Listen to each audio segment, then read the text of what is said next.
आपण पाहत आहात BV महाराष्ट्र न्यूज, खबरबात महाराष्ट्राची।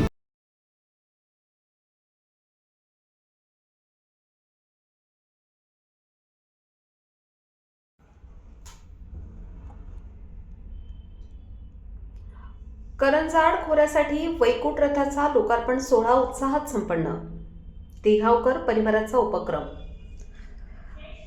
निताणे गावचे भूमिपुत्र कैलासवासी पराग शंकरराव दिघावकर यांच्या प्रथम पुण्यस्मरणानिमित्त रविवार दिनांक 18 रोजी आमदार दिलीप बोरसे यांच्या हस्ते वैकुंठ रथाचे लोकार्पण करण्यात आले।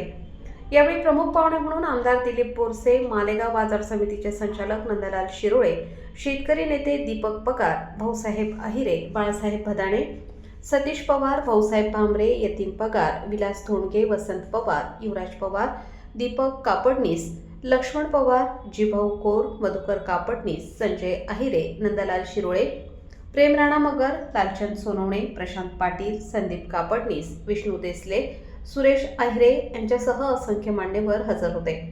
यावेळी आपल्या भाषणातून कार्यक्रमाचे आयोजक प्रफुल्ल दिघावकर यांनी नमूद केले की आपण ज्या समाजात जन्माला येतो त्याचे ऋण फेडण्यासाठी सामाजिक बांधिलकी जपत आमच्या परिवाराने सदस्य कैलासवासी पराग दिघावकर यांचे एका वर्षापूर्वी निधन झाले। त्यांच्या स्मृतींना उजाळा देण्यासाठी आम्ही हा वैकुंठ रथ गाव व परिसरासाठी मोफत देत आहोत।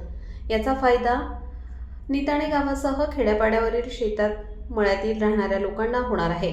यावेळी माजी सभापती भाऊसाहेब अहिरे, युवराज पवार, दीपक पगार यांनीही दिघावकर परिवाराच्या कर्तृत्वाबद्दल विशेष आभार मानले। कार्यक्रम यशस्वी होण्यासाठी नेता आणि ग्रामस्थांनी विशेष परिश्रम घेतले।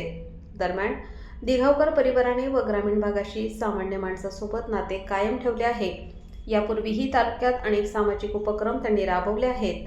त्यांचे कार्य आमदार, खासदार यांच्यापेक्षा मोठे असल्याची प्रतिक्रिया आमदार दिलीप बोरसे यांनी यावेळी व्यक्त केली आहे। BV न्यूज महाराष्ट्रासाठी सहसंपादक विनोद पाटील।